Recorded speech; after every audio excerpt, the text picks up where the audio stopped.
Have you ever noticed how much news breaks on a Friday? Top of the hour on News Now, and we're starting with new deadly Israeli attacks on Lebanon.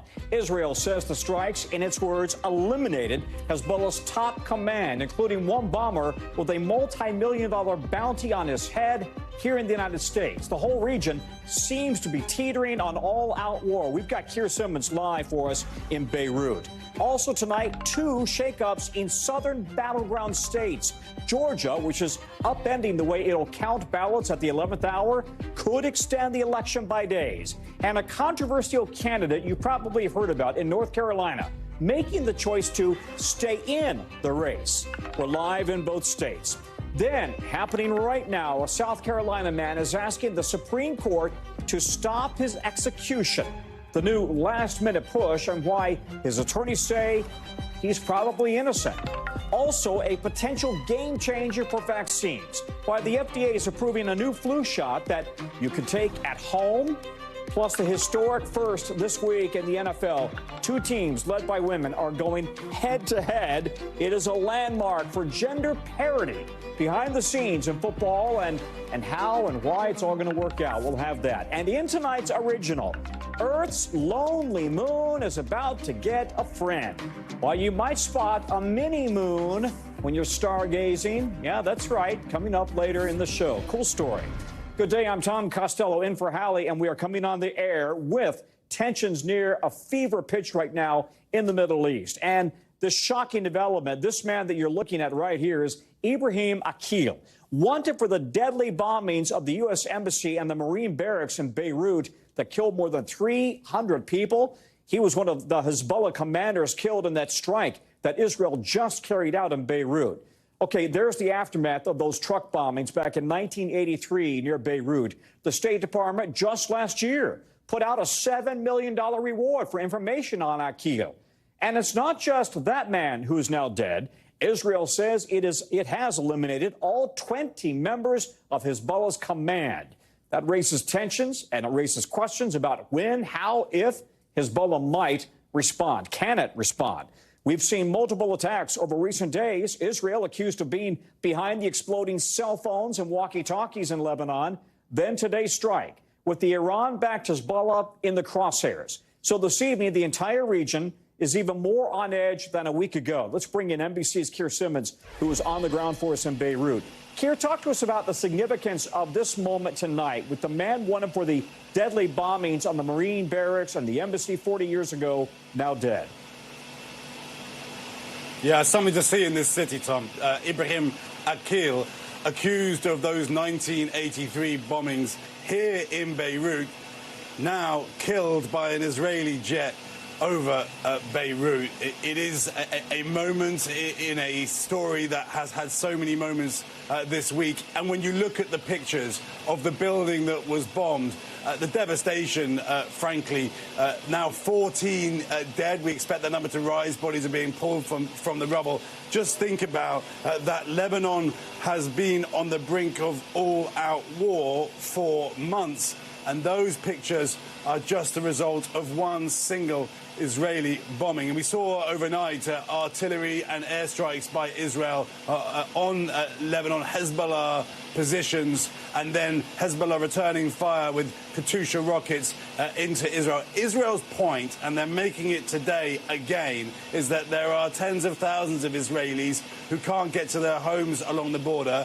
There are Lebanese, too, who can't get to their homes. And Israel says they are determined to get those people back. Now, what they appear to be doing, and it goes to the question of that pager and walkie-talkie attacks, they appear to be trying to put pressure on Hezbollah to concede, to allow that to happen. If Hezbollah doesn't concede, the question is what then? Yeah. Keir, you know, it would appear that Hezbollah has been so degraded between the walkie-talkie attacks, the pager attacks, now this attack today that took out the top command of the organization. Is it in a position to launch any sort of a significant response to Israel? It does have substantial firepower. I mean, that's the point, honestly. It also, of course, does have the backing of Iran. Definitely what happened this week would have disrupted Hezbollah's operations. I mean, that's just clear, isn't it? But that may be tactical rather than strategic. So, I mean, well, part of your question, Tom, goes to what does Iran really want? Now, Iran has been signaling with a new president it would like to negotiate, but of course on its own terms. So who's winning in Iran? Is it the faction there that are fully supportive, frankly, of a fight with Israel and ultimately with the US? Or is it the faction that seems to want some kind of diplomacy? I mean, that's one of the questions. I think also, too, what happens in this region does depend on Israel. I mean, we are on the brink. Whether or not the different sides will step over that brink, you just cannot predict that right now, and it has many people here very, very anxious. Okay, Kira, we're going to keep coming back to you, I'm sure, over the coming days. Thank you very much for your reporting. Just into us in the last half hour, we are learning a South Carolina man now wants the U.S. Supreme Court to stop his execution in this 11th hour push for clemency and new questions about his innocence. This is Freddie Owens. He's in prison for the shooting death of Irene Graves during a robbery back in 1997. But in a sworn affidavit from his lawyers this week, a man who participated in that robbery with Owens and testified against him now says he lied and Owens never shot her. As of right now, the state Supreme Court is rejecting that claim. South Carolina's governor has not signaled whether he will grant clemency. He would be the first person put to death in South Carolina in more than a decade. NBC's Laura Jarrett joins me now. Laura, how did this case come to a last-minute push for clemency?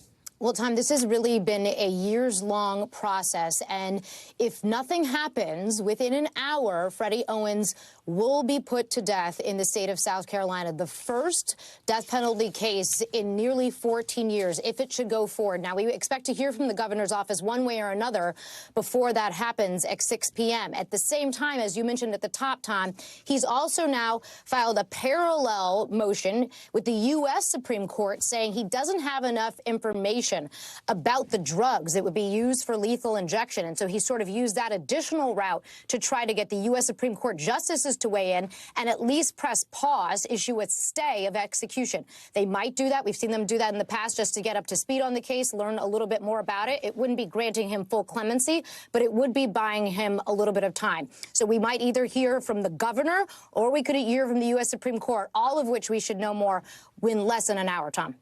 And there's controversy about the death penalty itself in South Carolina, right? The state has had trouble getting the medication for lethal injection, and South Carolina is one of 5 states that even allows the firing squad as an alternative.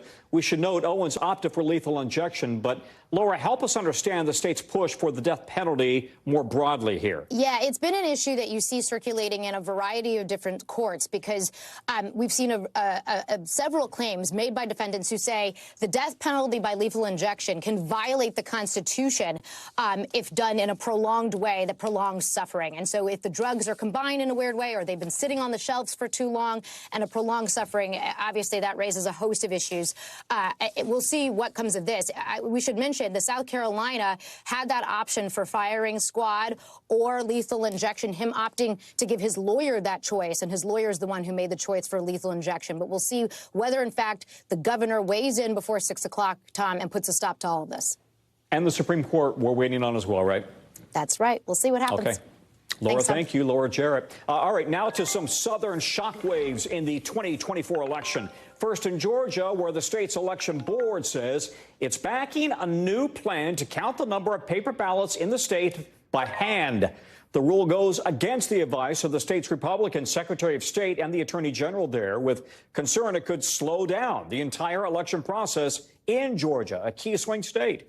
Meanwhile, in another key swing state, North Carolina, some voters can receive their ballots today, and Mark Robinson's name will be on it. The Republican candidate for governor refused to pull his name off the ballot before the 11:59 p.m. deadline, despite that CNN report alleging he preferred, or referred to himself, I should say, as a black Nazi, his words allegedly, and a perv, praising slavery and using slurs in a forum on a porn site. Robinson, who is North Carolina's lieutenant governor, denies all of this. And the Trump campaign has been trying to put distance between itself and Mr. Robinson, with campaign officials telling us he is not invited to Mr. Trump's rally coming up in Wilmington. However, just in the last hour, we're hearing from 4 people who are familiar with the discussions that Trump has no plans to pull his endorsement of Robinson, a man he has called a, quote, MLK on steroids. Trump's words.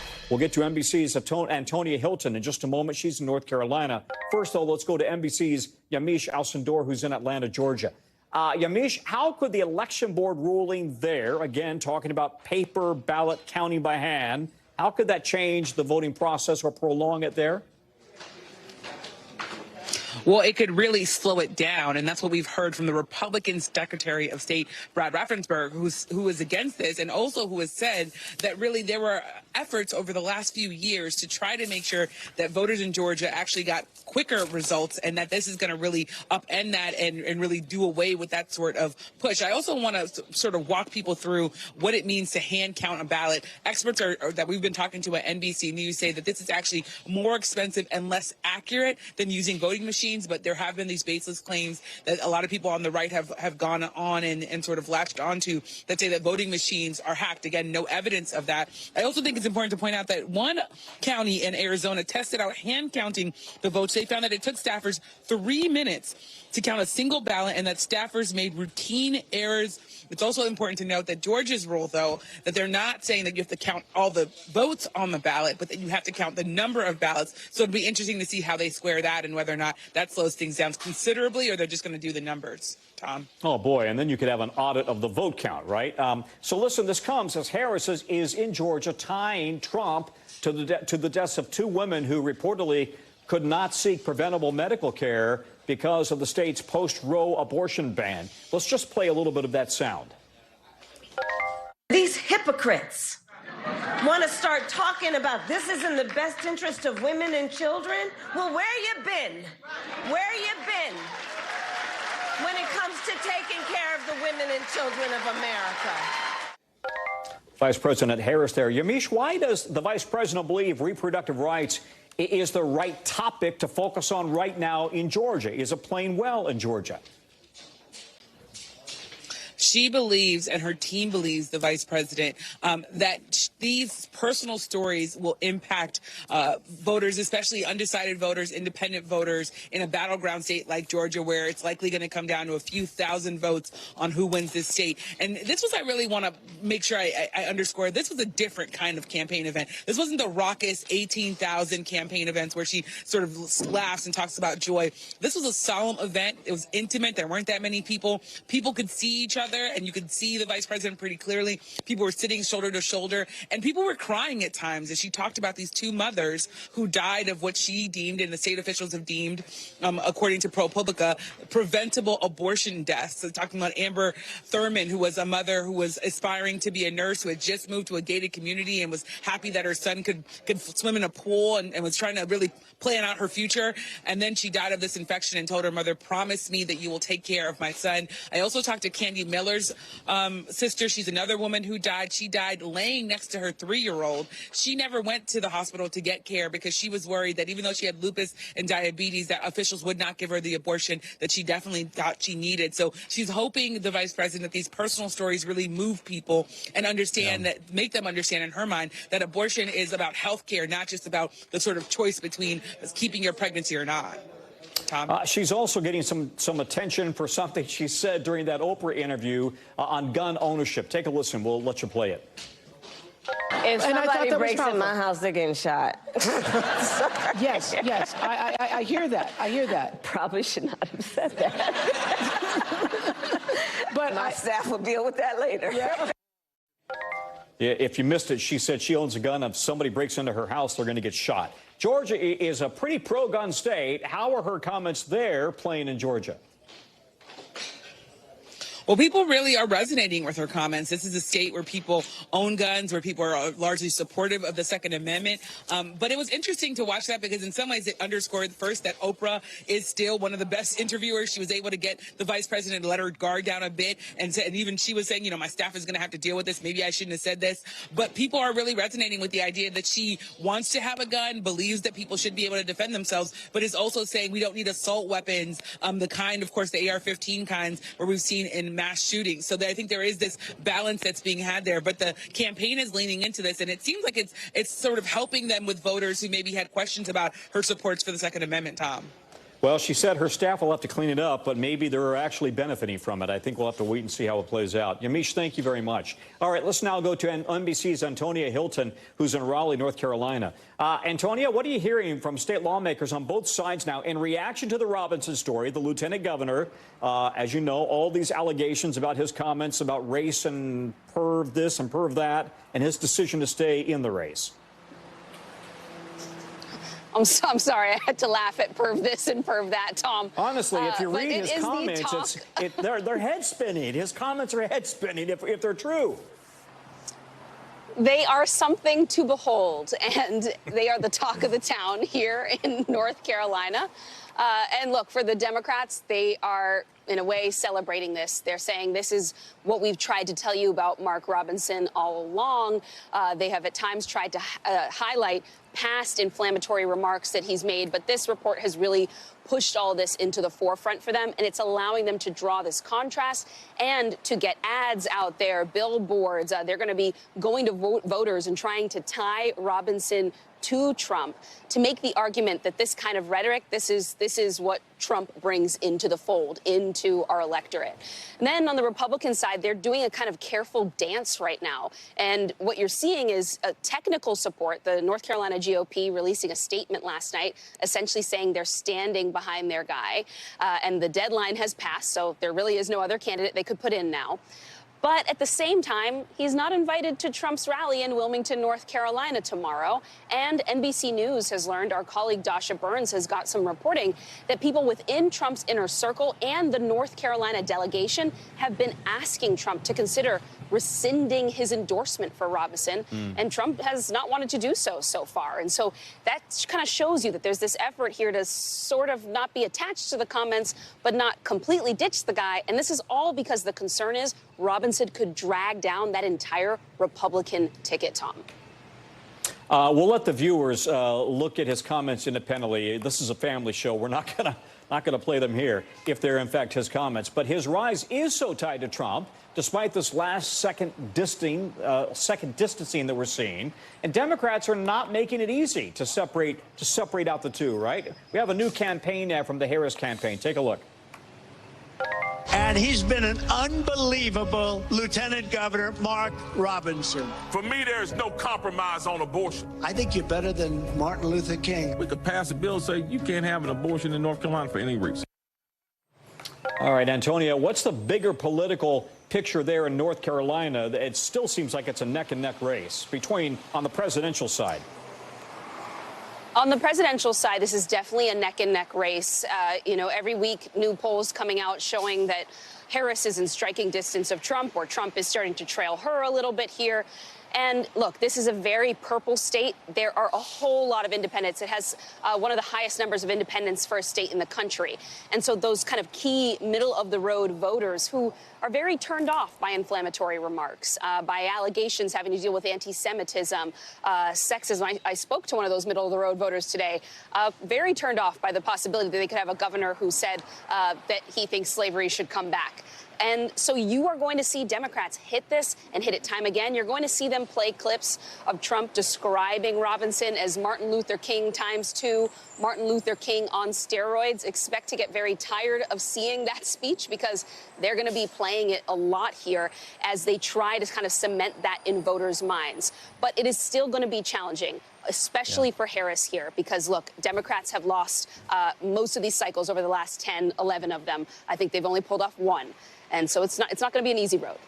No. You're going to be there for a while. Get a driver's license. Antonia Hilton, thank you very much from North Carolina for us. In just the last hour, Wall Street closed out a winning week. And here's where the markets landed tonight. Really no major gains. The Dow inching up just some 38 points.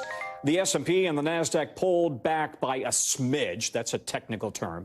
It comes after a big rally yesterday, following the Fed's big rate cut on Wednesday, the first cut in 4 years, as inflation seems to be cooling. But Americans still have big questions about the economy, mainly who will be better equipped to strengthen it come November 5th. A new poll shows voters are split on that decision. 41% say they trust Vice President Harris, 43% back the former president, Mr. Trump. NBC's Christine Romans is joining me now. Christine, the markets had kind of a delayed reaction to the rate cut, right? They had a big run up yesterday, record highs. Overall, does the market believe the glass here is half empty or half full on the economy? I mean, I think it makes perfect sense that the market had to kind of digest this, right? Because there was a big debate about whether it'd be a quarter of a point or a half a point here. But I think when you look over the past 5 years, in S&P 500 up 91%, record highs in the S&P and the Dow this week, you've got investors thinking things are half full. I mean, you've got a Fed that is now just beginning to start cutting interest rates. Of course, that cuts costs for companies, allows them to borrow money at cheaper rates, and that allows them to grow. You also have an artificial intelligence boom that, you know, is reassessed from time to time, but is still a lot of new money flowing into the economy. So investors, I think, are seeing things half full, which is interesting because voters seem to see it half empty. And as we get closer to the next 47, 48 days, how will people be feeling about the economy when there are these other sticky parts, Tom, you know, childcare costs, housing, a housing market that's hard to navigate right now. Even though mortgage rates are down, they're still much higher than they were even a couple of years ago. So a really interesting moment, I think, heading into the election. Yeah, but all indications are the economy is on a recovery track here, and unemployment still at a 50-plus year low. Yeah. Christine, as always, thank you very much. Nice to see you. To Kentucky now, where one small community is looking for answers after police say a county sheriff shot and killed a district judge in his office just before 3 p.m. yesterday. NBC's Adrian Broaddus spoke to one local attorney who knew both the judge and the sheriff. Listen to what he had to say about what happened and them. He was a brilliant jurist, and in a word, patient. The sheriff, in my experience, he was always, markedly mellow and cool-headed. Well, here's what we know so far. The victim is Judge Kevin Mullins. He was shot multiple times. He died at the scene. Letcher County Sheriff Sean Steins is in custody. He surrendered at the crime scene, and he's now facing 1 count of murder. And the context behind what led to the shooting is this, an argument, but about what we simply don't know yet. We're following updates on that story, and we will bring you all of that as soon as we have it. The Secret Service is revealing it's responsible for multiple security failures as part of its investigation into the first assassination attempt against former President Trump. Take a listen. The Secret Service did not give clear guidance or direction to our local law enforcement partners. There were communication deficiencies between law enforcement personnel at the site. As you know, the Secret Service has been under heavy scrutiny since the first assassination attempt against the former president. That was back in July, with the spotlight back on the agency after the second attempt last weekend. Just today, the House unanimously passed a bill to boost funding for the service protection for both parties' presidential nominees and running mates. Let's bring in NBC's Ken Delaney now. Ken, this was a 60-day report on the June attempt, right? And the agency candidly says it messed up. Yeah, that was a remarkable news conference. The acting director took questions for almost an hour, and he was very candid that they made horrific mistakes here. And the two biggest ones that I took out of it were, one, the Secret Service is acknowledging now they didn't instruct local law enforcement to be up on that roof to secure that building where the sniper ultimately took the position and fired the shots.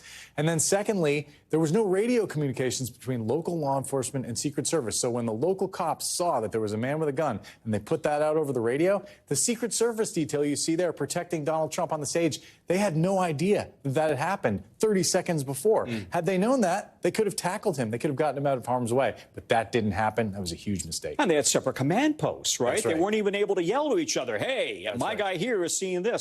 All right, so what, if anything, is going to change? And we are still right in the middle of this presidential season. Yeah, so in terms of the mistakes, the acting director said there would be disciplinary action. He didn't get into the details, but up to and including firings, it sounds like. In terms of the big picture, he's asking for more money and more resources. And there's a lot of people in Congress who are saying, wait a second, the Secret Service does other things like counterfeit investigations and cyber. Maybe they should just focus on protecting the people running for president until we get through this election. But they're also understaffed and stretched. And I've heard from various former Secret Service officers saying that these people are expected to work 24/7 through the entire election season. I mean, that's exhausting. No, that's exhausting, and it's wrong, and it's why Congress is now contemplating giving them more money to hire more people. But that takes time. You got to train these people. Yeah. Ken, thank you very much. Tom. Ken Delanian.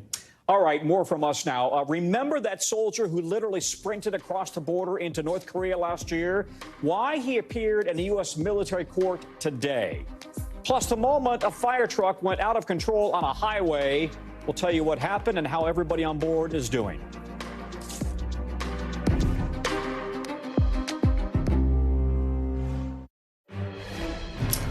We're back. We've got some major breaking health news just into us now. The FDA approving an at-home nasal spray for use at home, obviously. The first of its kind move from the FDA means people will be able to get the potentially life-saving vaccine outside of a doctor's office or a pharmacy.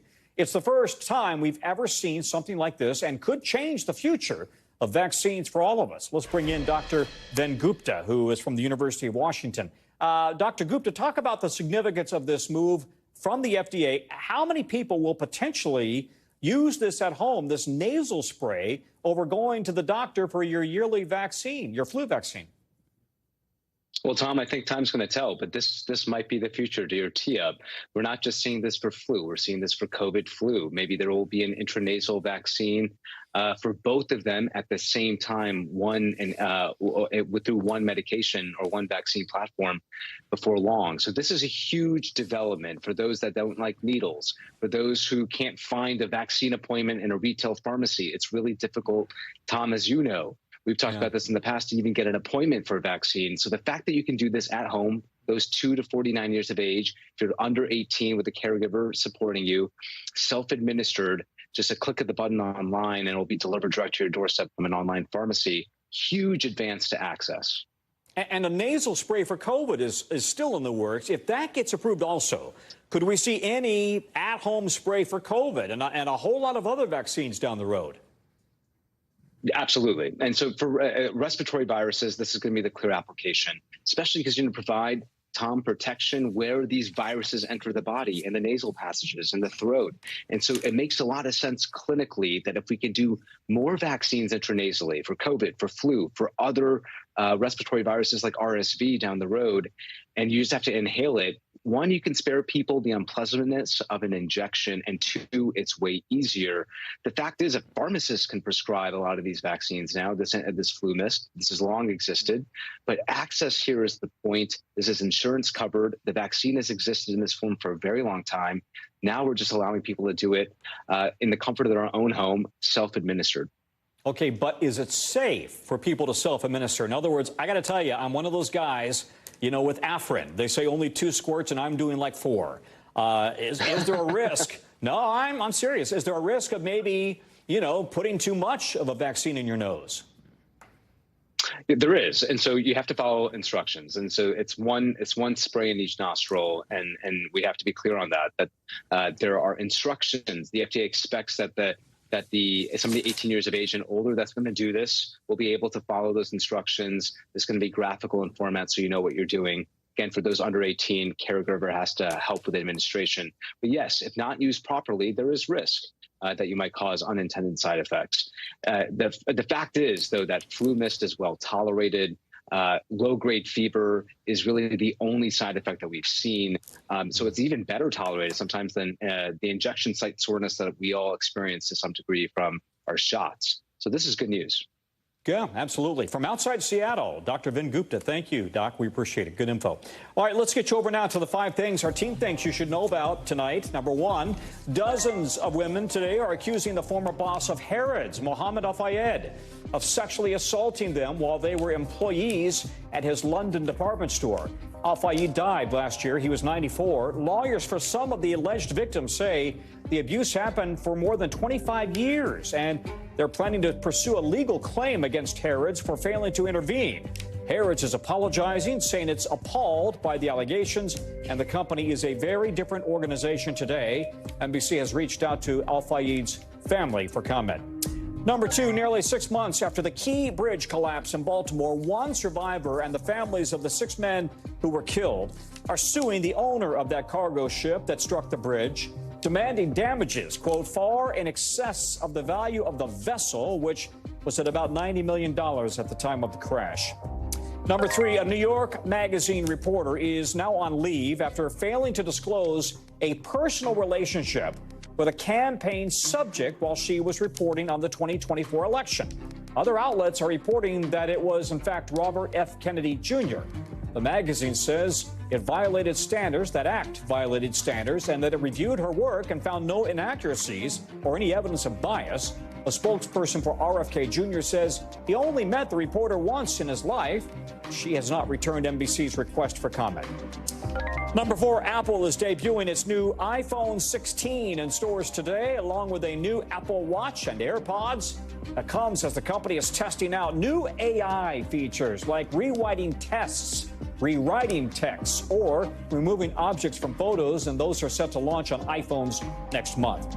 Number 5, some of the biggest theater chains, including AMC and Regal Cinemas, will invest about $2 billion in upgrades over the next 3 years. The National Association of Theater Owners says the upgrades will include more comfortable seating and better food and beverage options, but please don't lose the junior mints.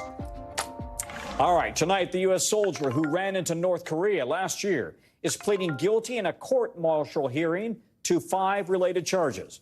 Travis King's lawyer says King faces 14 charges under military law, but he's only pleading guilty to 5, including deserting his unit and assault. In July of 2023, King crossed into North Korea at the DMZ between North and South Korea and was quickly grabbed by the North Korean army. He was held there for more than 2 months. It started, you may recall, when King joined a tour group at the border after he'd escaped from a U.S. Army escort at the airport where he was supposed to fly back to the United States. NBC's Kathy Park joins us now. Kathy, what more do we know about the charges, the court-martial, and what's going on there today? So, Tom, good evening. Going into today's hearing, we knew that the Army private actually accepted a plea deal. So we knew he was going to plead guilty to a number of charges. And we now know he's pleaded guilty to 1 count of desertion, 1 count of assault on a non-commissioned officer, 3 counts of disobeying a lawful order. We should point out, as you said, this was a court-martial. This was happening in Fort Bliss inside a military courtroom, so no cameras allowed, no laptops allowed either. But our producer was following the proceedings very closely, and she said that King was calm, he was respectful, and actually took ownership, took responsibility for his actions. She thought what was interesting was that he actually thought about deserting the military for over a year before he actually crossed over to North Korea, Tom. It's not the first time, though, that he was in trouble. As we said, he was in detention on assault charges in South Korea before he was supposed to come home last year, right? Yeah, Tom. So he was facing a number of charges in South Korea, allegedly stemming from allegations of assault and damaging public property. So he actually served time in a South Korean prison for roughly 2 months. And then shortly after that, he was released and he was supposed to head back to the U.S. He was escorted by military officers heading to the airport, in fact, but didn't quite make it because he ultimately linked up with a tour group, and then that tour group headed to that very highly fortified area between North and South Korea known as the DMZ. And that is when the Army Private King decided to cross over into North Korea. Yeah, amazing he got back after just 2 months, though. Kathy, thank you very much. Kathy Park. Next up from us, a big update on Diddy's jail stay, where he's been placed on suicide watch. Why his lawyer says he doesn't need it. Plus, new video of the aftermath of a scary house collapse. What we're learning now about how that happened. Stay with us.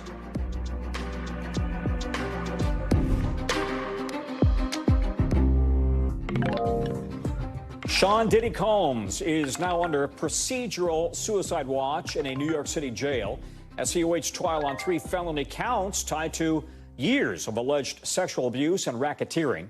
It's a graphic and disturbing case that has sent shockwaves across the country. Prosecutors say they've already talked to dozens of victims and witnesses. Combs has been in jail since Monday, as you know. Just 48 hours ago, he lost his appeal for bail.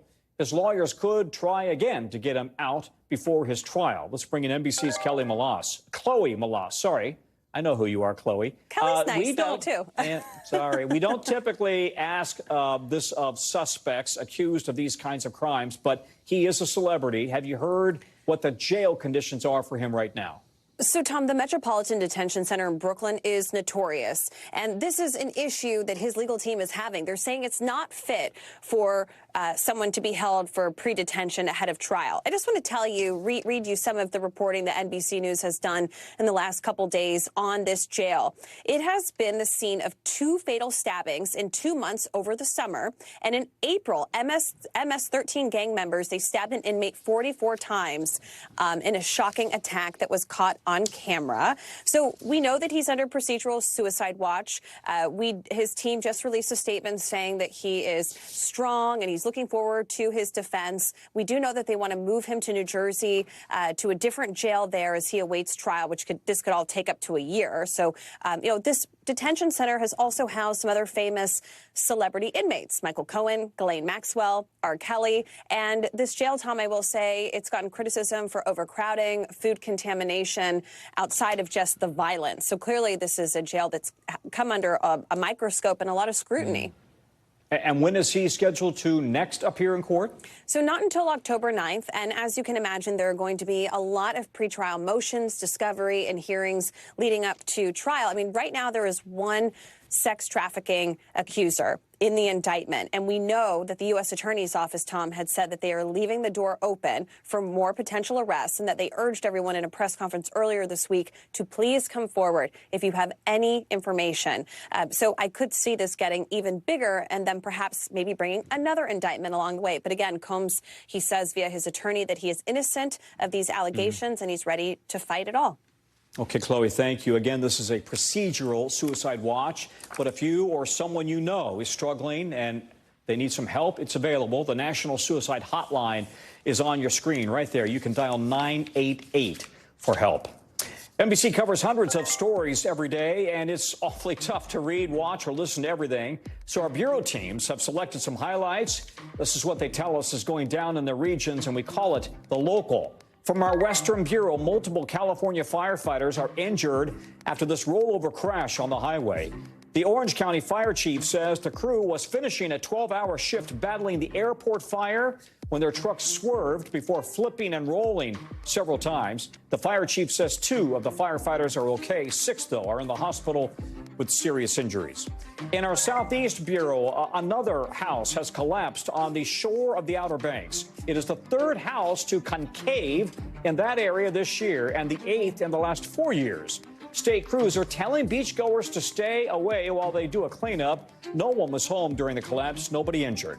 And from our Southwest Bureau, Big Tex has officially taken the stage at the Texas State Fair. It's on, one of the biggest events of the state. And the iconic 55-foot Texan has been a part of the state fair since 1952. You can pay him a visit when the fair opens next week. Sunday Night Football is, as you know, in America. And this Sunday, the NFL is making history as 2 female team presidents will go up against each other in pro football for the first time. When the Las Vegas Raiders and the California Panthers face off in Vegas, their presidents, Sandra Douglas and Morgan and Christy Coleman, the only 2 female presidents out of the NFL's 32 teams, will mark this historic first. Gender diversity is something the NFL is looking to cash in on as well, as the league has seen an uptick in female viewership and game attendance. NBC stat Steve Patterson has the story.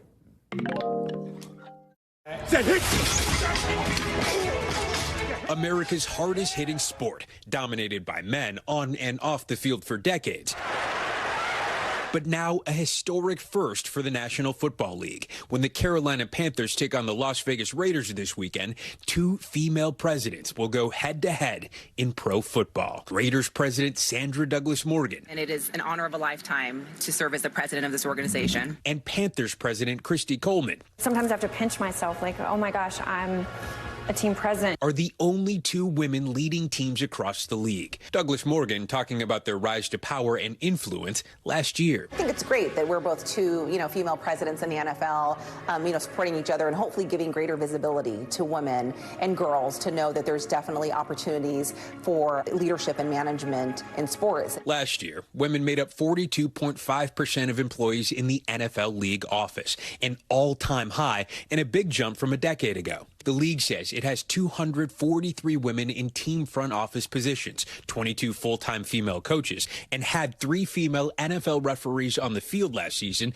the most ever. We got to sit down with Douglas Morgan in 2022 when she first got the job. It's not lost on me that I'm the first black female president for the NFL, and so that if I can make any type of change or be a good voice, a positive voice, or even a sounding board for the NFL, I'm happy to do that. And being president of an NFL team is about more than just sports. It's big business, too, an economic engine that Coleman discussed as she works to renovate the Panthers Stadium. Going forward, we see this as an economic engine, an economic vessel for the community. The hotels are full and thriving, and we want that to continue. All hitting at a time when women's sports has never been bigger.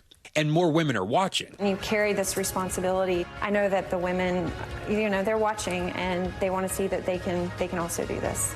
And they can. And beyond the jobs, the NFL is trying to grow gender diversity with its flag football program. People were telling me that I was not tall enough to play quarterback. Today, the NFL says that program has more than 700,000 participants and provides a pathway for women to play in college. I have seen this sport grow so fast. Flag football will be an Olympic sport in 2028 as well. For now, on Sunday, Raiders versus Panthers. May the best woman win. All right, Steve joins us now. Las Vegas versus Carolina. How big of a deal is it that we've seen such a rise recently in the excitement and the energy behind women's sports? Could that contribute to getting more women involved in pro sports across the board? Yeah, sure. I mean, you and I talked about this a few days ago with the WNBA, adding that new team. But women are absolutely becoming an economic driver in sports. This year, in elite female sports are expected to generate more than $1 billion in revenue for the very first time, which, of course, has this knock-on effect for pro sports and college sports organizations. Soccer, basketball, golf, even flag football is mentioned in that piece, looking to invest in finding and developing more women to play. And the point is, if you're really being cynical, it's all about the money. And finally, women are not just being viewed as good at their sports, but they're being viewed as profitable, I think, for the first time now. Tom? It'll be worth watching. And, there's always an after effect. That's going to be fun to watch, too. Steve, thank you very much. Steve Patterson. Coming up from us, more details on the murder case that's got so many twists and turns. We're all a little dizzy, actually. We're talking about Karen Reed. We'll break down the new steps that her team is taking in her defense.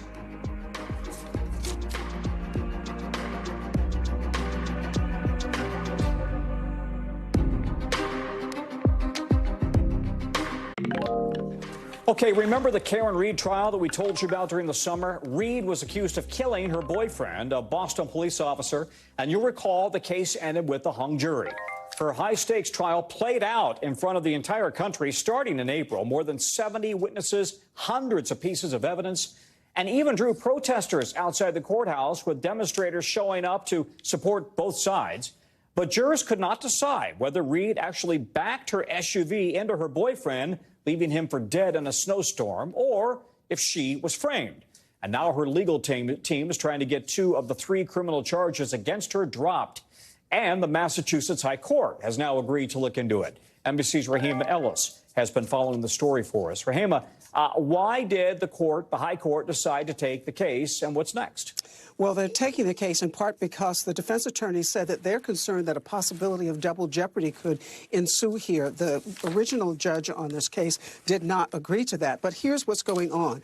After the mistrial was declared, 5 of the jurors came forward to the defense attorney and said, all 12 of us in the jury deliberations agreed that she was innocent of murder and innocent of leaving leaving the scene of a crime, two of the most serious of the three charges. But the judge said that was not communicated in open court, and therefore it's not on the court record, and therefore double jeopardy does not ensue. So this is going forward. Full screen, I think you had up a moment ago, but it means that in September 25th, just next week, this is the deadline for the Reed's defense team to file its brief in this case. Then come October, deadline for the prosecutors to respond. Then the defense gets to respond to the prosecutor's timeline. And then in November, there will be oral arguments around this. And if it does go to trial, that's scheduled to happen in early January. Tom? Okay, and I wanted to ask you about that because there's a new lawyer that's been tapped to lead the retrial prosecution, and it's somebody who actually defended mobster James Whitey Bulger in his federal murder trial, and now he's prosecuting? This seems really like an unusual choice. It's an unusual choice, and Whitey Bulger was such a popular figure, a notorious figure in Boston, a town that I grew up in, and this is the man who defended him. But he has not only been a defense attorney, but a prosecutor as well. Now the prosecution in Massachusetts has welcomed him in to work on this case. In part, some are saying because they need some fresh eyes on this.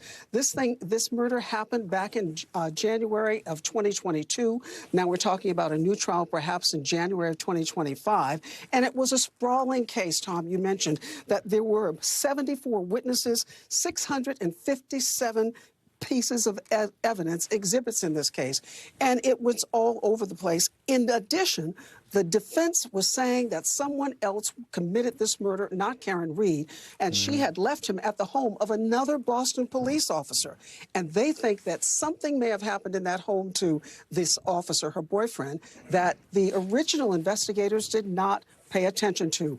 And in fact, listen to this. The judge in the original case said when she charged the jury that she did find that evidence was presented that some of the evidence was not subject to certain standard scientific tests, and the state did not follow standard procedures during the investigation. And she told the jurors, you can consider that in your deliberations. A new prosecutor is going to come in and try and smooth this all out for the jurors and see if they can get a conviction. Tom? Wow. You're going to be busy covering this for a while. Rahima, thank you very much. Still to come from us, is it a bird? Is it a plane? Nope. We'll explain how the Earth is going to get a temporary second moon. Yeah, you won't believe it.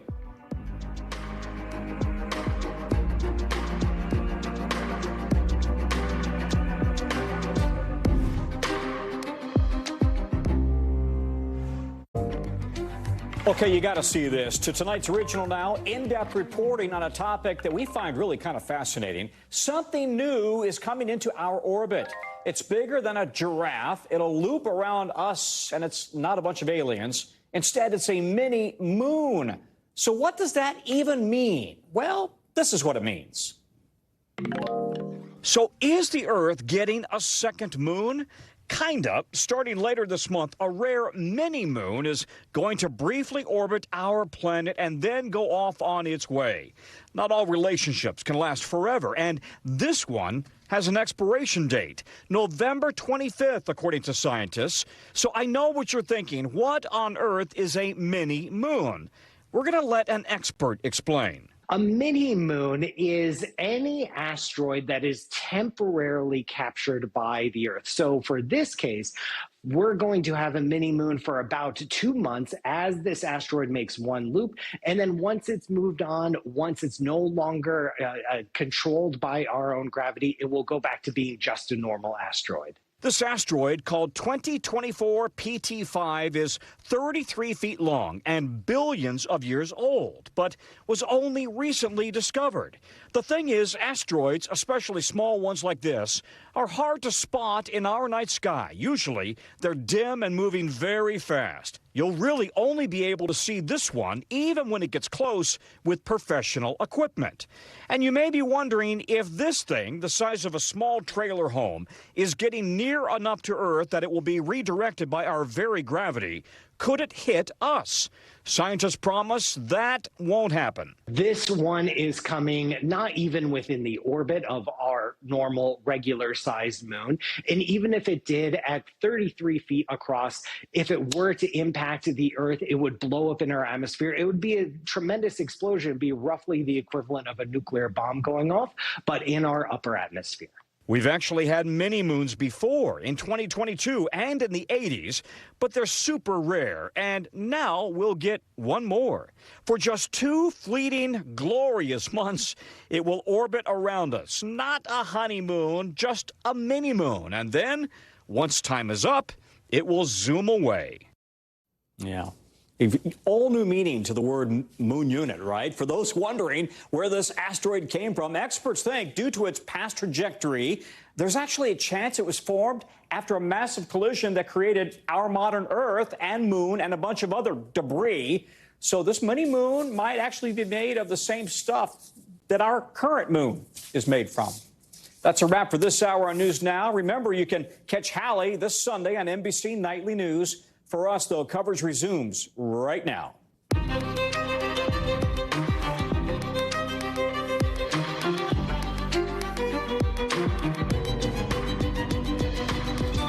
Yeah, the news keeps coming in. Top of the hour on NBC News Now, and we are starting with new deadly attacks by Israel in Lebanon.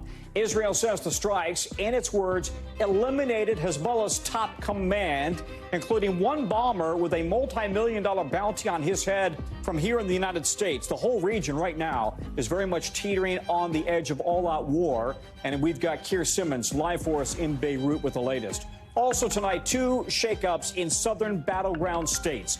Georgia, which is upending the way it will be counting ballots at the 11th hour and then could extend the election day by days. And then there's this controversial candidate you've heard about in North Carolina making the choice to stay in the race. We're going to be live in both states. And then happening right now, a South Carolina man asking the United States Supreme Court to stop his execution.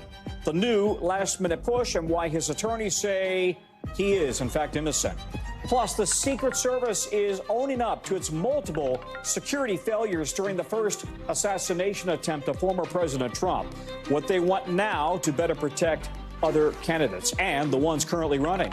And what a winning week on Wall Street and what it's looking like now after the Fed rate cut. What does it all mean for the economy going forward? We'll give you the latest Wall Street numbers. That's later in the show. Good day. I'm Tom Costello. I'm in for Hallie, and we're coming on the air tonight with tensions near fever pitch in the Middle East and shocking developments here. The man that you're looking at right there, Ibrahim Akil, he is wanted for the deadly bombings of the U.S. Embassy and the Marine barracks in Beirut that killed more than 300 people in the early 80s. He was one of Hezbollah's commanders killed in the strike that Israel just carried out in Beirut today.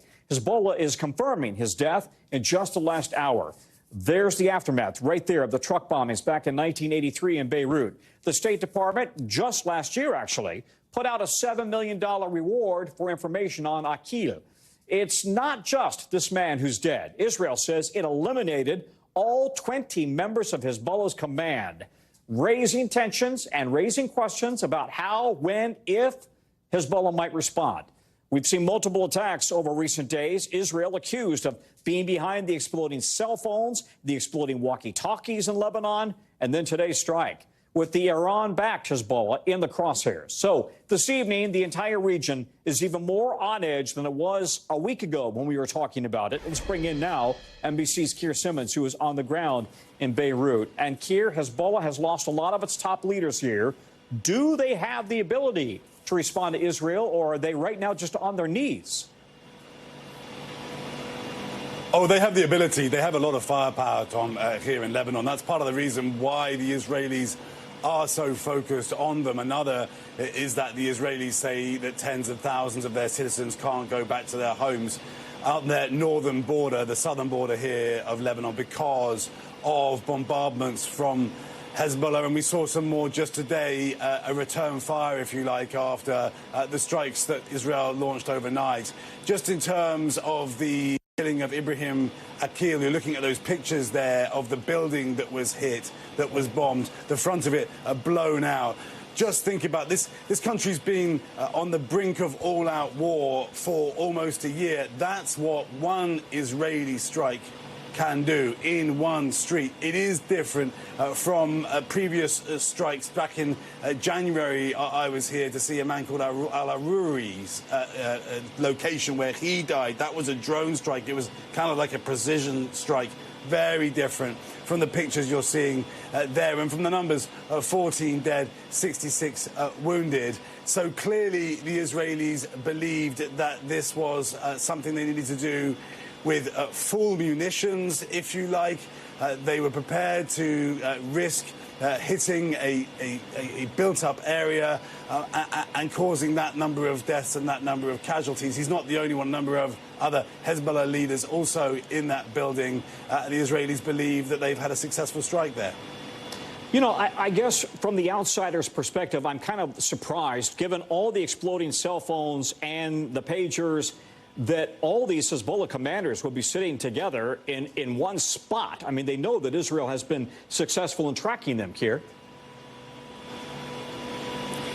Yeah, it's an interesting point. And another question might be, though, as well, is there something about the attacks on with the pagers and the walkie-talkies that enabled Israel to gain intelligence, which then led to this strike today? Because what we do know about Israel's assassination program that really has gone on for decades is that they look for opportunities, they look for intelligence, and then they'll decide whether or not to take it. Another point, by the way, about that assassination program, if you want to call it that, by the Israelis, there are people who question whether it works. After all, the fact that it's been going on for so long and that we still have these deep, deep problems and threats for Israel, well, that kind of speaks for itself, some would say. But now the question really is whether Israel can put enough pressure on Hezbollah that it pulls back from the border, stops putting pressure. Certainly this week we heard the leader of Hezbollah say that they won't until things change in Gaza. The Israelis are determined to change that. Will airstrikes be enough, or will they have to do more than that? That's one of the questions the international community is asking. President Biden today really kind of saying, I've tried, and I'm still trying. But the reality is that the hopes of peace that he had is slipping away right now. Well, you can take out the top command level, but you've always got another generation right behind it, don't you? Keir, thank you. Keir Simmons on the ground for us in Beirut there. Now to some southern shockwaves in the 2024 election. First in Georgia, where the state's election board says it is backing a new plan to count the number of paper ballots in that state by hand. The rule goes against the advice of the state's Republican Secretary of State and the Attorney General there, with concern it could slow down the entire election process, the counting process in this key swing state. Meanwhile, in another key swing state, North Carolina, some voters can receive their ballots today, and Mark Robinson's name is, in fact, on the ballot. The Republican candidate for governor refused to pull his name off the ballot before the 11:59 p.m. deadline. That despite the CNN report alleging Robinson referred to himself as a black Nazi and a perv, raising questions, let me start again, praising slavery, and using slurs in a forum on a porn site. Now, Robinson, who is North Carolina's lieutenant governor, denies all of this, and the Trump campaign has already tried to put distance between the two of them, with a official campaign telling us that he is not invited to Mr. Trump's rally in Wilmington. However, just in the last hour, we're learning from 4 people familiar with that discussion that Mr. Trump has no plans to pull his endorsement of Robinson, a man he has called, quote, MLK on steroids. We'll get to NBC's Yamiche Alcindor, who's in Atlanta, in just a moment. But let's start now with NBC's Antonia Hilton in Raleigh. Antonia, what's the vibe on the ground there in North Carolina after this really just astonishing report from CNN and Robinson's decision to stay in the race? Look, it's the talk of the town here. There have been a range of reactions, from shock to glee from Democrats, who are ready to turn all of this stuff into digital ads and billboards, and they're going to be door knocking and talking about Robinson and tying him to the entire Republican ticket. And then sort of concern and a little bit of tap dancing from some of the Republicans here. We've seen state-level officials start to delete photos of themselves with Robinson at events. And then we've seen, as you just said, the Trump campaign stop short of pulling their endorsement, but also he's not invited to the big rally tomorrow. Take a listen to some remarks from the Democratic candidate for governor, Josh Stein. I don't think he ever should have run. He is unfit, unsuitable, unqualified to be governor. He says disqualifying things about people. You cannot talk about other human beings the way he does and lead an entire state. And the reason, Tom, that this really matters here in North Carolina is this is a battleground state, but it is also a state with some of the highest numbers of independent voters, people who see themselves as split ticket voters, very down the middle, people who look at policy and both sides here. And so to have someone like this in the gubernatorial position here, sort of put forth toward the top of your ticket, that could pose a real threat to the Republicans up and down the ballot as they try to go to those same voters and cast themselves as the moderates, as the people who are going to represent North Carolina. It could be a problem here, Tom. Yeah, for viewers who haven't seen or heard the comments, they're awfully salacious, but we'll let you read them yourselves online. And by the way, former President Trump is also coming under fire for controversial comments he made about Jewish voters last night. Let's play some of that sound. It's only because of the Democrat hold or curse on you. You can't let this happen. In my opinion, the Jewish people would have a lot to do with a loss if I'm at 40%. Mr. Trump there was saying that he is only getting 40% of the vote of the Jewish, those who are polling or who are being polled versus 60% for Harris. So how is the Harris campaign responding to those comments? Yeah, well, we have seen the Harris campaign and other Jewish community leaders around the country react pretty forcefully to this today. I mean, one additional piece of context here for anyone who hasn't seen those remarks already is that this was at an event that was supposed to be about combating anti-Semitism and supporting the Jewish community. The Harris campaign released a statement. I'll read a piece of it here. Donald Trump is resorting to the oldest anti-Semitic tropes in the book because he's weak and can't stand the fact the majority of America is going to reject him in November. That's from the Harris campaign. The ADL also has responded, saying preemptively blaming American Jews for your potential election loss does zero to help American Jews. And, you know, with the combination of the accusations against Robinson, which include incredibly anti-Semitic slurs and commentary, with this, it is a tough spot, a tough place to be with Jewish voters in North Carolina, in Georgia, and every other battleground state around this country right now, Tom. Antonia Hilton, thank you very much for your reporting. Vice President Harris, Kamala Harris, just landed in Madison, Wisconsin, actually, for a rally. You see it starting right there. Congressman Mark Pocan is speaking now before the vice president. Let's go to Yamiche Alcindor in Georgia. Yamiche, how could the election board ruling there, again, talking about paper ballot counting by hand, how could that change the voting process or prolong it there?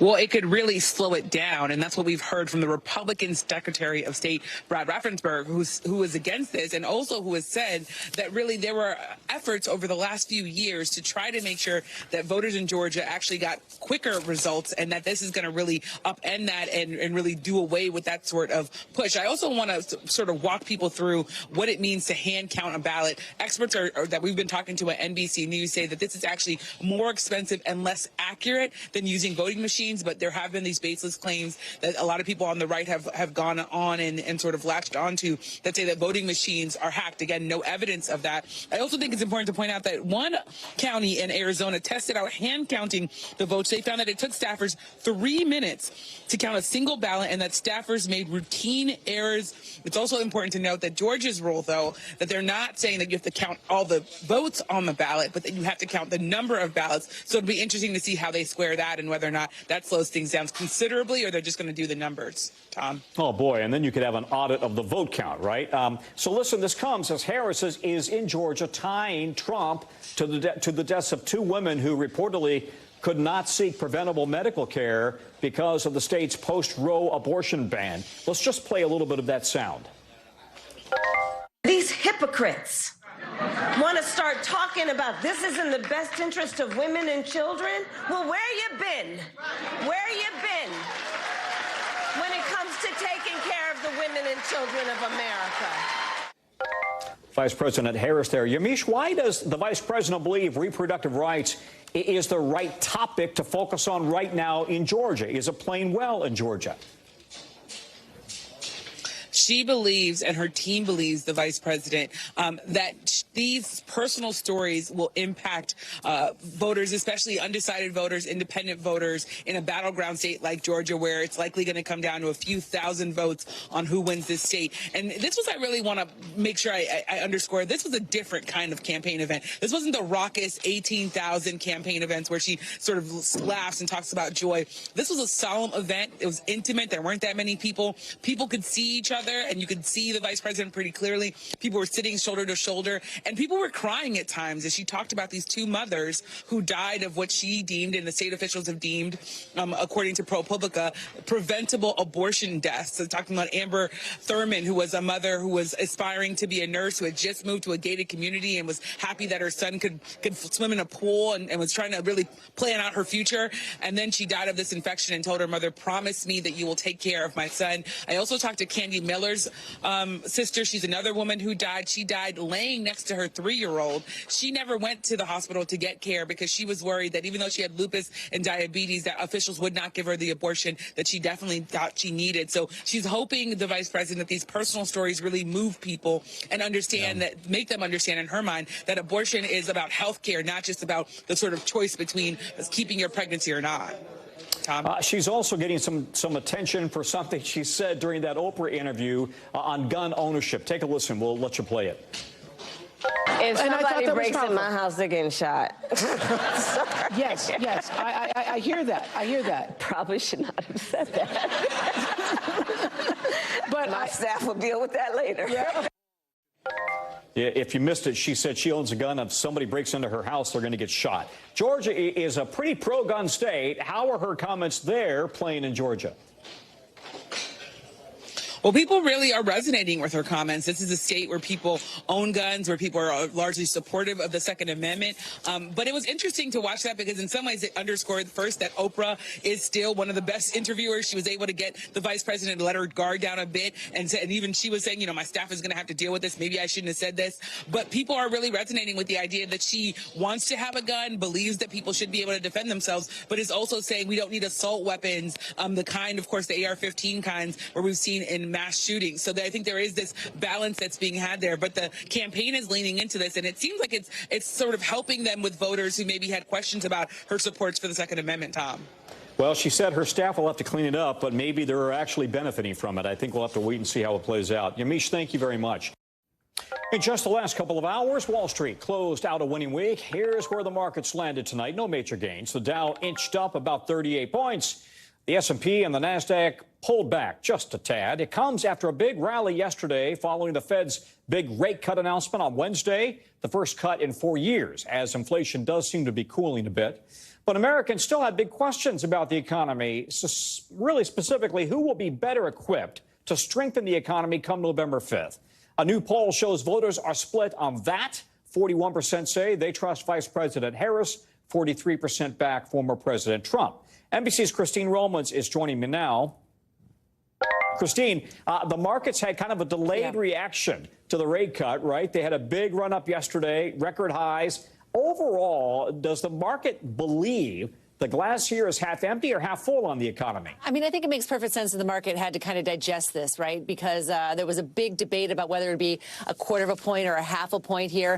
But I think when you look over the past 5 years, an S&P 500 up 91%, record highs in the S&P and the Dow this week, you've got investors thinking things are half full. I mean, you've got a Fed that is now just beginning to start cutting interest rates. Of course, that cuts costs for companies, allows them to borrow money at cheaper rates, and that allows them to grow grow. You also have an artificial intelligence boom that, you know, is reassessed from time to time, but is still a lot of new money flowing into the economy. So investors, I think, are seeing things half full, which is interesting because voters seem to see it half empty. And as we get closer to the next 47, 48 days, how will people be feeling about the economy when there are these other sticky parts, Tom, you know, childcare costs, a housing market that's hard to navigate right now. Even though mortgage rates are down, they're still much higher than they were even a couple of years ago. So a really interesting moment, I think, heading into the election. Yeah, but all indications are the economy is on a recovery track here, and unemployment still at a 50-plus-year low. Yeah. Christine, as always, thank you very much. To Kentucky we go now, where one small community is still looking for answers. After police say a county sheriff shot and killed a district judge in his office just before 3 p.m. yesterday. NBC's Adrian Broaddus spoke to one local attorney who knew both the judge and the sheriff. He says his first reaction was simply shock. So I was like, no, there's no way. That's no. I was like, that's ridiculous. You didn't believe it? No. Right out of the cuff. Said no. I was like, okay. I was like, Jesus. I was like, they're really stretching this time, you know. And I was like, I'm wrong. Well, here's what police have said so far. The victim is Judge Kevin Mullins. He was shot multiple times and he died at the scene. Lecter County Sheriff Sean Steins is in custody. He surrendered at the crime scene. He's facing 1 count of murder. And the context behind what led to the shooting, an argument. That's about all we know, really. We don't know what it's about. NBC's Adrian Broaddus is following this story for us. And Adrian, do we have any indication of what the relationship was like before the shooting? You know what, Tom? This is a town where everyone knows everyone. We do know before the shooting and before the sheriff became sheriff, he served as a bailiff for the former judge. He was elected sheriff for his first term back in 2018, and the judge has served here in this county for over a decade. This is a community, as you mentioned, that is just stunned. We talked to multiple people throughout the day, including that attorney from a neighboring county who knows both the sheriff and had a relationship with the judge. Here's what he told us about that sheriff who is now facing first-degree murder charges. He was a brilliant jurist, and in a word, patient. The sheriff, in my experience, he was always, markedly mellow and cool-headed.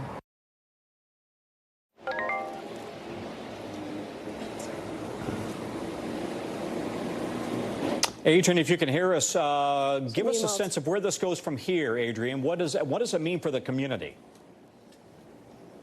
So this is a community that is still trying to wrap their head around what happened. As of right now, the sheriff has not hired an attorney. He is being housed, facing those first-degree murder charges in a jail that's about an hour away from here. The Commonwealth attorney here in Letcher County has recused himself from the case, citing he has close family ties and does not want to be involved, so there will be a special prosecutor to handle this case. Tom? Okay, Adrian, thank you very much. Other news now, the Secret Service is revealing it is responsible for multiple security failures as part of its investigation into the first assassination attempt against former President Donald Trump. Take a listen. The Secret Service did not give clear guidance or direction to our local law enforcement partners. There were communication deficiencies between law enforcement personnel at the site. The Secret Service has been under heavy scrutiny ever since the first assassination attempt against former president back in July, with the spotlight back on the agency after the second attempt last weekend. Just today, the House unanimously passed a bill to boost funding for the Secret Service protection for both parties' presidential nominees and their running mates. Let's bring in NBC's Ken Delanian. Ken, this was a 60-day report on the June attempt, right? And the agency candidly says it messed up. Yeah, that was a remarkable news conference. The acting director took questions for almost an hour, and he was very candid that they made horrific mistakes here. And the two biggest ones that I took out of it were, one, the Secret Service is acknowledging now they didn't instruct local law enforcement to be up on that roof to secure that building where the sniper ultimately took the position and fired the shots. And then secondly, there was no radio communications between local law enforcement and Secret Service. So when the local cops saw that there was a man with a gun and they put that out over the radio, the Secret Service detail you see there protecting Donald Trump on the stage, they had no idea that had happened 30 seconds before. Had they known that, they could have tackled him. They could have gotten him out of harm's way. But that didn't happen. That was a huge mistake. And they had separate command posts, right? That's right. They weren't even able to yell to each other, hey, my guy here is seeing this.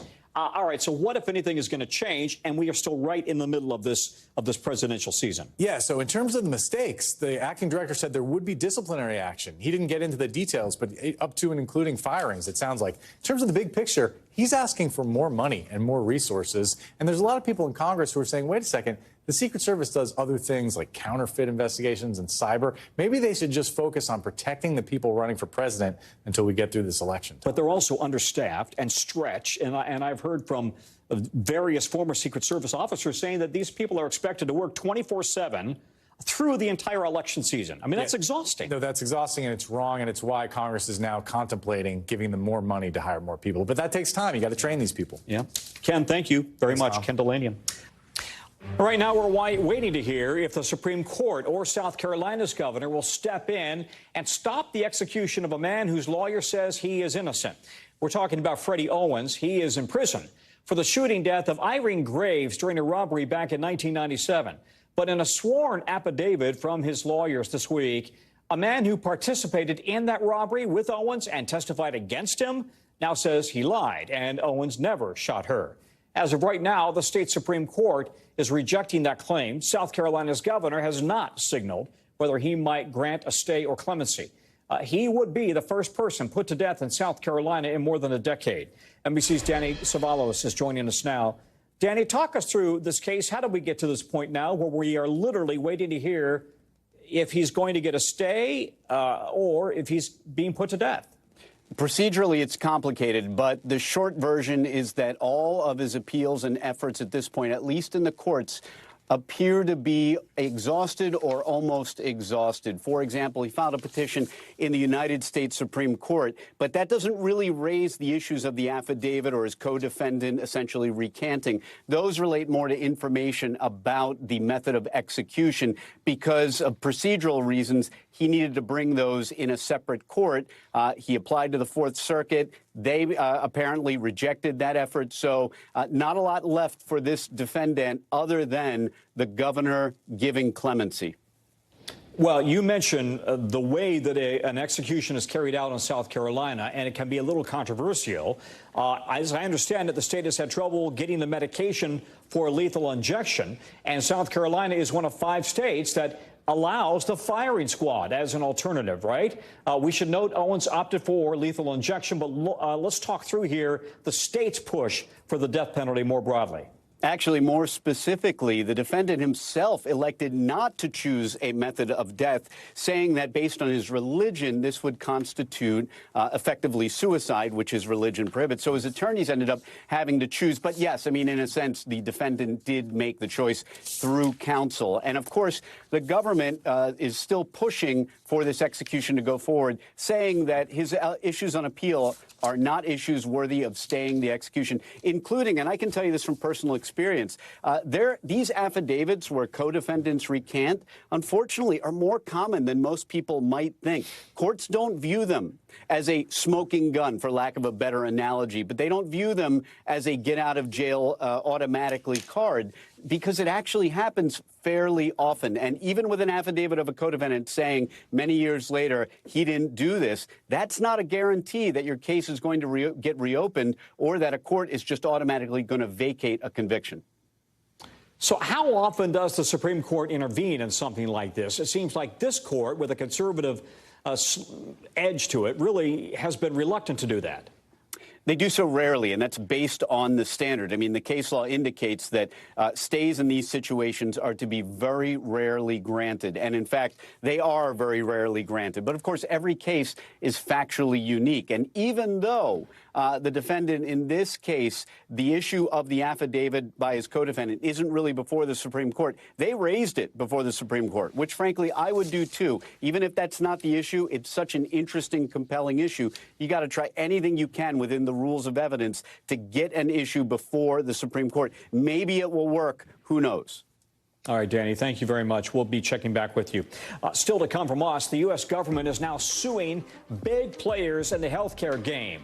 We're going to tell you why. Plus, the popular game Cards Against Humanity says Elon Musk is stepping all over its territory, the major move that it's making to take him on.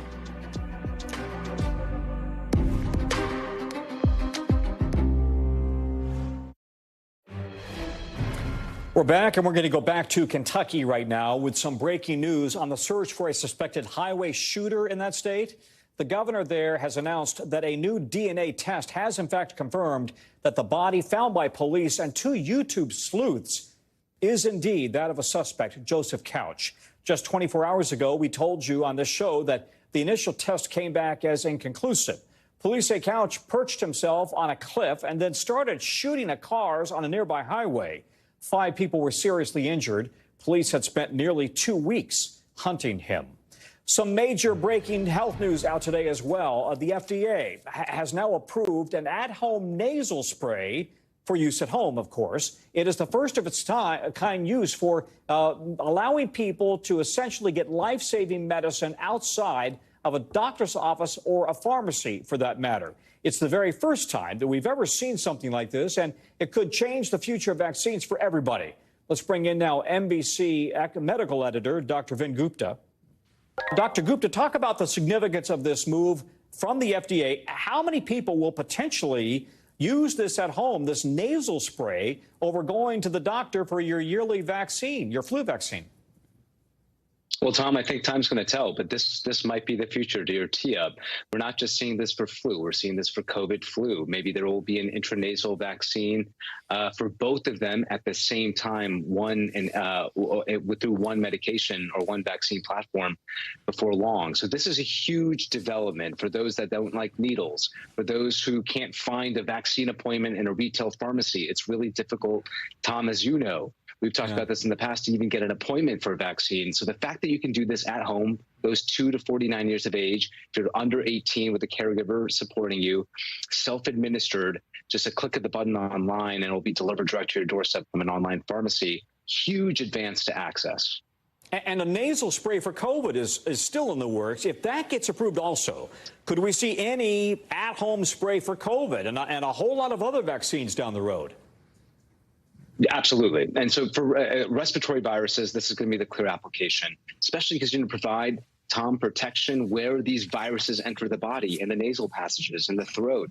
And so it makes a lot of sense clinically that if we can do more vaccines intranasally for COVID, for flu, for other respiratory viruses like RSV down the road, and you just have to inhale it, 1, you can spare people the unpleasantness of an injection, and 2, it's way easier.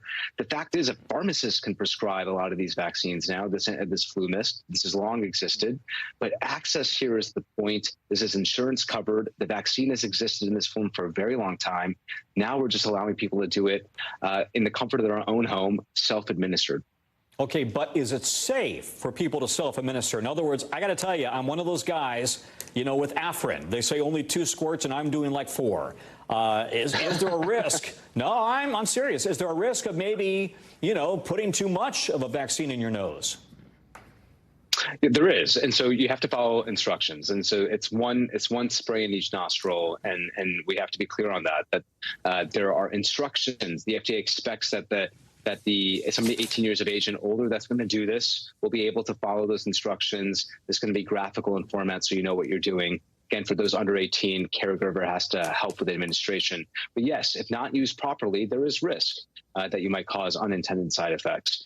The fact is, though, that flu mist is well tolerated. Low-grade fever is really the only side effect that we've seen. So it's even better tolerated sometimes than the injection site soreness that we all experience to some degree from our shots. So this is good news. Yeah, absolutely. From outside Seattle, Dr. Vin Gupta, thank you, Doc. We appreciate it. Good info. All right, now over to the 5 things our team thinks you should know about tonight. Number 1, the Federal Trade Commission is suing 3 large U.S. health companies for allegedly inflating insulin prices.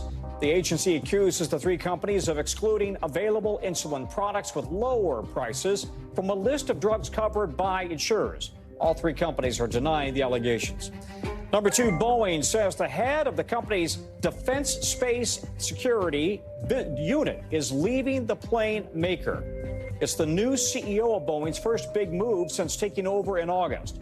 It comes during a troubled time for Boeing that we've been reporting on here. Most recently, NASA's decision to send Boeing's Starliner home without the astronauts who took it to the International Space Station.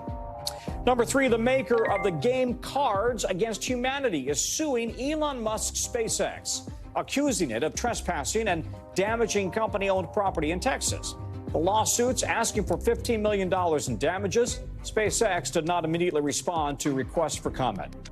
Number 4, Apple is debuting its new iPhone 16 in stores today, along with a new Apple Watch and AirPods. It comes as the company is testing out new AI features like rewriting text or removing objects from photos that are set to launch on iPhones next month. Number 5, some of the biggest theater chains, including AMC and Regal Cinemas, about to invest $2 billion in upgrades over the next 3 years. The National Association of Theater Owners says the upgrades will include more comfortable seating, better food and beverage options as they try to lure customers back to theaters. We have some major breaking news on that South Carolina execution when we come back. Okay, we're back, and we do have breaking news on that story we've been following throughout the hour. The Supreme Court is now denying a stay of execution for Freddie Owens. Right now, we are waiting to hear if South Carolina's governor will grant a stay or clemency. If it does not, that will allow the state to execute a person for the first time in that state in more than a decade. NBC's Danny Savalos rejoins us now to talk about this development. Danny, is this the end of the line, or does Mr. Owens have any hope? Probably, well, at least at the Supreme Court, it is the end of the line, at least for the moment. But the moment is everything because we're moments away from the execution. And keep in mind that the issues before the Supreme Court were not all the issues that most folks are talking about, which are the affidavit executed by his co-defendant saying that, in fact, Owens was not the guy who was one of the robbers, that it was somebody else. While that is really interesting information for procedural reasons, it is not technically before the Supreme Court, even though his attorneys, Owens' attorneys, included it to crowbar it in, which I would have done too. That is not something the court was considering. That's the point of a separate petition they're making, mostly before the Fourth Circuit, and they made before the Supreme Court. But yes, this may be close to the end for this particular defendant. So, Danny, do I understand that as we speak, somebody there with the Department of Corrections at the execution chamber is literally waiting to find out if the phone rings? And if it doesn't ring, then they're going to proceed. As dramatic as it sounds, that is really what is going on. Even if there is not technically a phone on the wall like you see in the movies, yes, it is as dramatic as it sounds, and it may be something like that. Someone sitting by a phone waiting for the governor. Okay, Danny, thank you very much. We'll continue to look for updates as we progress here. NBC News covers hundreds of international stories every day, and it's awfully tough to read, watch, or listen to everything, so our bureau teams have selected some highlights. Here's a look at what they're watching, and the segment is called The Global, as you know, out of Ukraine. The messaging app Telegram is now banned on official devices used by state and military personnel. It's all about concerns of Russian spying. The Ukrainian National Security and Defense Council says an intelligence agency found evidence of Russia's ability to snoop on the platform. The restrictions will not apply to personal devices. In Germany, a new song just dropped from Mozart. Yeah, that's right, a new song from Mozart. Researchers found an undiscovered piece of music titled Serenade in C from that Austrian composer at a music library. So take a listen.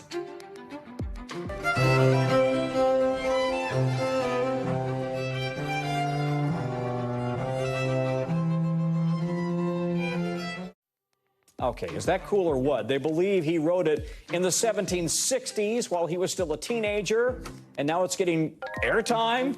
Also from Australia, penguins may be flightless birds, but one penguin, chick named Pesto, has taken off on social media. He weighs in at about 50 pounds, more than both his parents combined.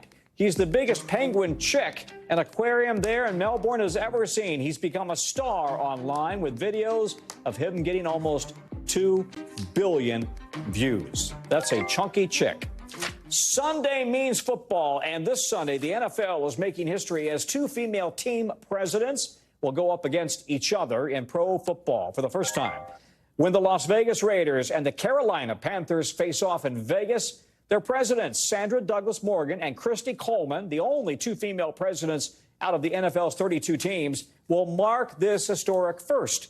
Gender diversity is something the NFL is looking to cash in on as well, as the league sees an uptick in female viewership and game attendance. NBC's Steve Patterson has that story.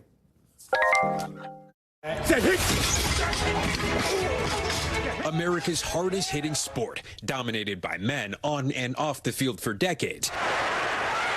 But now a historic first for the National Football League. When the Carolina Panthers take on the Las Vegas Raiders this weekend, 2 female presidents will go head-to-head in pro football. Raiders president Sandra Douglas Morgan. And it is an honor of a lifetime to serve as the president of this organization. And Panthers president Christy Coleman. Sometimes I have to pinch myself like, oh my gosh, I'm a team president. Are the only 2 women leading teams across the league. Douglas Morgan talking about their rise to power and influence last year. I think it's great that we're both 2, female presidents in the NFL, supporting each other and hopefully giving greater visibility to women and girls to know that there's definitely opportunities for leadership and management in sports. Last year, women made up 42.5% of employees in the NFL league office, an all-time high and a big jump from a decade ago. The league says it has 243 women in team front office positions, 22 full-time female coaches, and had 3 female NFL referees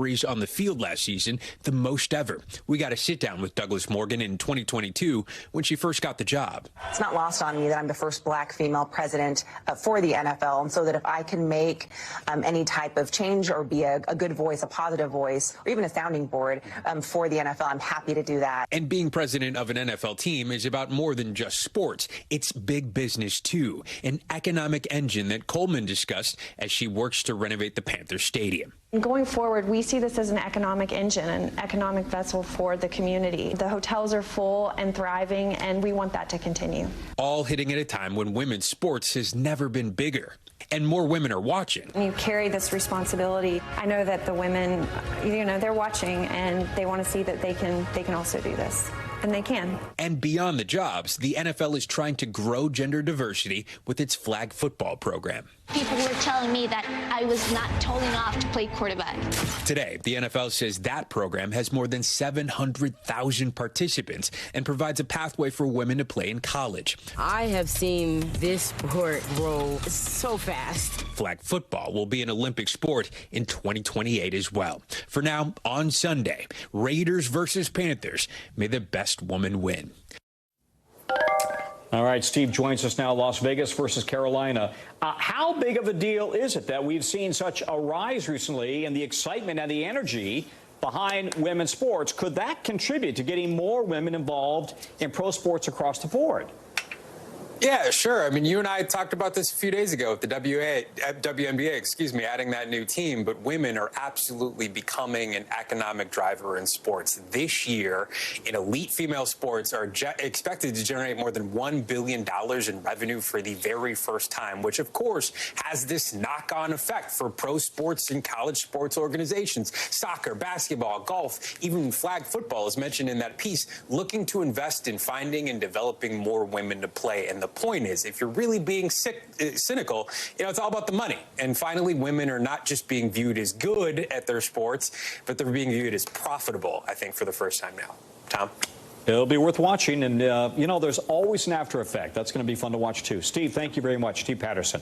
Coming up from us, more details on the murder case that's got so many twists and turns. We're all a little dizzy, actually. We're talking about Karen Reed. We'll break down the new steps that her team is taking in her defense.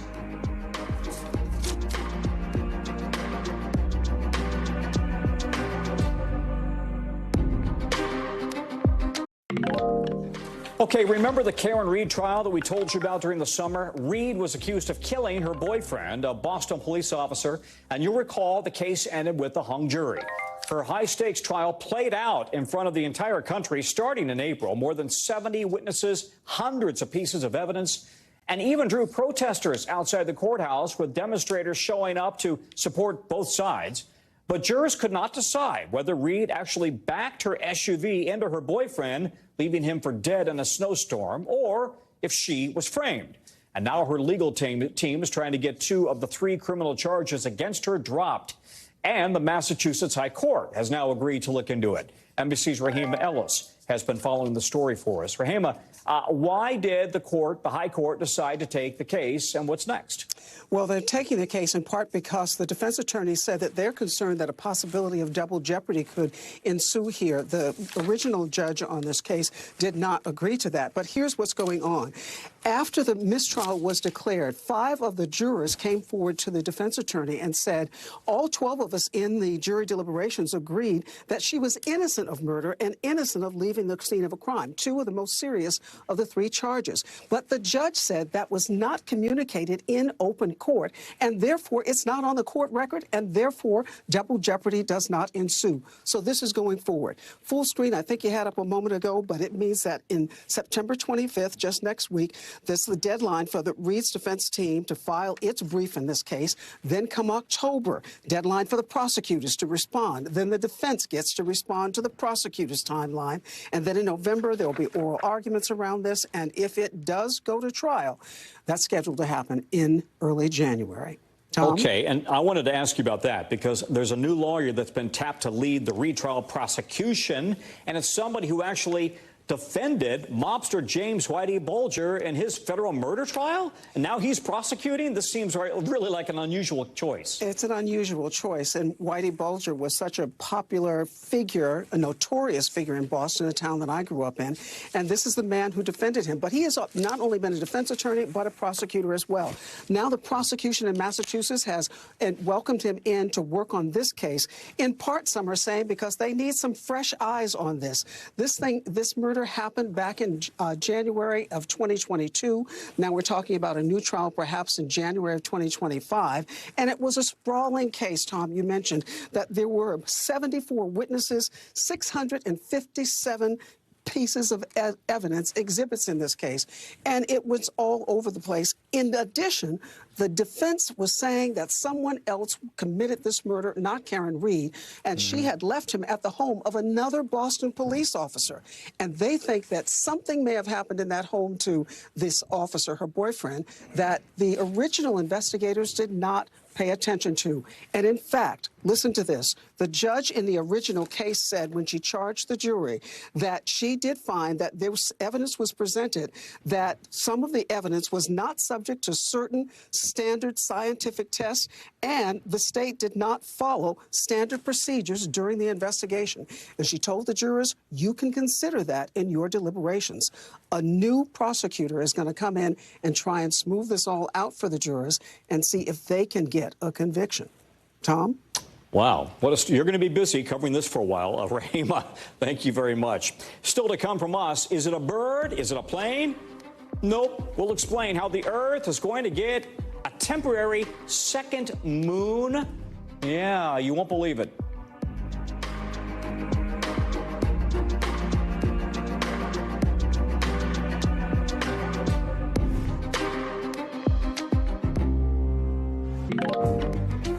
Okay, you got to see this. To tonight's original now, in-depth reporting on a topic that we find really kind of fascinating. Something new is coming into our orbit. It's bigger than a giraffe. It'll loop around us, and it's not a bunch of aliens. Instead, it's a mini moon. So what does that even mean? Well, this is what it means. So is the Earth getting a second moon? Kinda. Starting later this month, a rare mini-moon is going to briefly orbit our planet and then go off on its way. Not all relationships can last forever, and this one has an expiration date, November 25th, according to scientists. So I know what you're thinking. What on earth is a mini-moon? We're going to let an expert explain. A mini-moon is any asteroid that is temporarily captured by the Earth. So for this case, we're going to have a mini-moon for about 2 months as this asteroid makes one loop. And then once it's moved on, once it's no longer controlled by our own gravity, it will go back to being just a normal asteroid. This asteroid, called 2024 PT5, is 33 feet long and billions of years old, but was only recently discovered.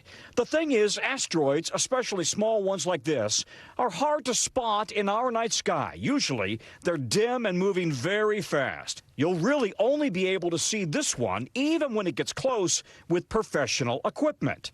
And you may be wondering if this thing, the size of a small trailer home, is getting near enough to Earth that it will be redirected by our very gravity. Could it hit us? Scientists promise that won't happen. This one is coming not even within the orbit of our normal regular sized moon. And even if it did at 33 feet across, if it were to impact the Earth, it would blow up in our atmosphere. It would be a tremendous explosion. It'd be roughly the equivalent of a nuclear bomb going off, but in our upper atmosphere. We've actually had mini-moons before, in 2022 and in the 80s, but they're super rare, and now we'll get one more. For just 2 fleeting, glorious months, it will orbit around us. Not a honeymoon, just a mini-moon. And then, once time is up, it will zoom away. Yeah. All new meaning to the word moon unit, right? For those wondering where this asteroid came from, experts think due to its past trajectory, there's actually a chance it was formed after a massive collision that created our modern Earth and moon and a bunch of other debris. So this mini moon might actually be made of the same stuff that our current moon is made from. That's a wrap for this hour on News Now. Remember, you can catch Hallie this Sunday on NBC Nightly News. For us, though, coverage resumes right now. Thanks for watching. Stay updated about breaking news and top stories on the NBC News app or follow us on social media.